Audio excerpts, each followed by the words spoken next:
Assalamualaikum warahmatullahi wabarakatuh. Perkenalkan, nama saya Muhammad Yusuf Amar. NIM saya 2286230067. Dalam hal ini saya akan memaparkan terkait tugas seminar proposal dalam mata kuliah Etika Politik dan Pemerintahan yang diampu oleh Bapak Febrian Awan Bahrudin SPD MPD dan Ibu Ria Erika Salti SIP MSI. Dalam hal ini kelompok saya mempunyai judul yakni peran etika politik dalam implementasi demokrasi di Provinsi Banten. Selanjutnya saya akan menjelaskan terkait bab 1 yakni latar belakang.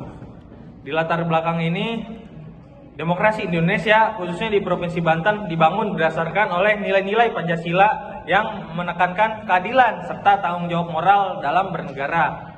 Walaupun mekanisme demokrasi seperti pemilu serta kebebasan berpendapat telah berjalan, praktik politik sekarang seringkali masih diwarnai oleh dominasi elit serta politik dinasti yang menghambat partisipasi rakyat sendiri serta mengurangi kualitas demokrasi. Tentunya dalam hal ini kondisi ini menunjukkan perlunya penguatan etika politik dan kesadaran moral agar demokrasi di Provinsi Banten dapat berjalan secara bermartabat serta berkeadilan dan juga optimal. Nah, penelitian ini bertujuan untuk memahami peran etika politik dalam implementasi demokrasi di Banten serta hambatan yang dihadapi dalam praktik politik lokal. Selanjutnya, saya akan menjelaskan terkait identifikasi masalah. Yang pertama, peran etika politik dalam implementasi demokrasi di Provinsi Banten belum berjalan secara maksimal. Yang kedua, penerapan etika politik dalam praktik demokrasi di Provinsi Banten masih menghadapi berbagai hambatan. Dan yang ketiga, untuk memperkuat etika politik dalam rangka mewujudkan demokrasi yang bermartabat di Provinsi Banten belum menunjukkan hasil yang signifikan. Berangkat dari hal ini terdapat rumusan masalah, yakni yang pertama, bagaimana peran etika politik dalam implementasi demokrasi di Provinsi Banten. Yang kedua, faktor-faktor apa saja yang menghambat penerapan etika politik dalam praktik demokrasi di Provinsi Banten. Dan yang ketiga, bagaimana upaya memperkuat etika politik dalam mewujudkan demokrasi yang bermartabat di Provinsi Banten. Berangkat dari hal tersebut, selanjutnya ada tujuan penelitian. Yang pertama, menganalisis peran etika politik dalam implementasi demokrasi di Provinsi Banten. Yang kedua, mengidentifikasi dan menjelaskan faktor-faktor yang menghambat penerapan etika politik dalam praktik demokrasi di Provinsi Banten. Dan yang ketiga, mengkaji berbagai upaya yang dapat dilakukan untuk memperkuat etika politik dalam mewujudkan demokrasi yang bermartabat di Provinsi Banten. Selanjutnya, terdapat manfaat penelitian. Dalam hal ini, manfaat penelitian terdapat dua. Yang pertama, manfaat teoritis, dan yang kedua, manfaat praktis. Dalam manfaat teoritis, penelitian ini diharapkan mampu memberikan sumbangan bagi pengembangan ilmu politik, terutama pada kajian yang berkaitan dengan etika politik dan praktik demokrasi di tingkat lokal. Yang kedua, ada manfaat praktis. Secara praktis, hasil penelitian ini diharapkan memberikan kontribusi nyata bagi berbagai pihak yang terlibat dalam proses demokrasi di Provinsi Banten. Melanjut dari bab 1, selanjutnya di sini saya akan menjelaskan bab 2, yakni kajian teori. Di kajian teori ini yang pertama terdapat etika politik. Etika politik sendiri adalah mengkaji nilai moral dan norma dalam politik untuk memastikan kejujuran, tanggung jawab, serta keadilan. Di Indonesia sendiri, etika politik berlandaskan Pancasila yang mengarahkan kekuasaan agar berpihak pada rakyat dan kesejahteraan bersama, serta menghindari korupsi serta penyalahgunaan kekuasaan. Yang kedua, prinsip-prinsip etika politik. Prinsip etika politik Pancasila berakar pada lima sila. Yang pertama, ketuhanan, kemanusiaan yang adil dan beradab, persatuan Indonesia, kerakyatan dengan musyawarah, dan keadilan sosial.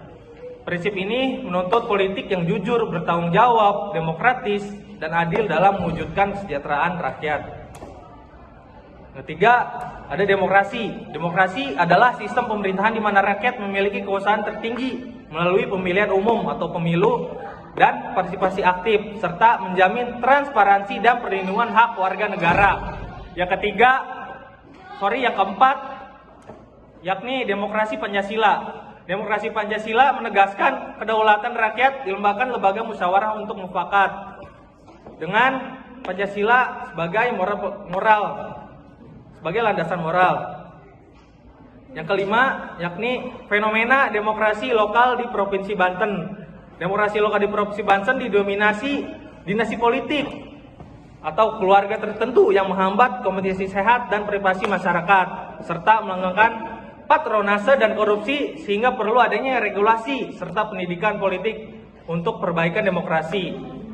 Selanjutnya yakni legitimasi politik. Nah, legitimasi politik ini adalah pengakuan masyarakat terhadap kewenangan pemimpin yang diperoleh melalui pemilu bebas dan adil, ketaatan pada konstitusi, serta partisipasi publik agar pemerintahan berjalan efektif dan adil. Nah, selanjutnya yang ketiga terdapat metodologi penelitian, yakni yang pertama jenis penelitian jenis dan pendekatan penelitian. Penelitian menggunakan metode kualitatif deskriptif untuk memahami fenomena etika politik dalam demokrasi di Provinsi Banten secara mendalam berdasarkan persepsi partisipan dan dikumpulkan melalui observasi, wawancara, dokumentasi, serta literatur agar gambaran yang dihasilkan kaya serta kontekstual. Yang kedua, ada objek serta subjek penelitian. Objek penelitian adalah peran etika politik dalam praktik demokrasi lokal Banten, sementara subjeknya meliputi sumber hukum, teori etika politik, pelaku politik, akademisi, serta masyarakat, yang data diperoleh dari berbagai pihak tersebut untuk memahami penerapan etika politik sehari-hari. Yang ketiga, ada pengumpulan data. Dalam hal ini, data dikumpulkan lewat wawancara mendalam dengan narasumber kunci, observasi aktivitas politik, studi dokumen resmi, kajian pustaka, serta pendekatan triangulasi ini menjamin validitas dan perlengkapan data. Yang keempat, yakni terdapat teknik analisis data. Data dianalisis melalui 3 tahap, yaitu reduksi, penyajian dalam bentuk narasi atau diagram, serta penarikan kesimpulan yang dikonfirmasi lewat verifikasi dan triangulasi data yang untuk hasil yang sistematis dan valid. Terima kasih. Sekian dari saya. Wassalamualaikum warahmatullahi wabarakatuh.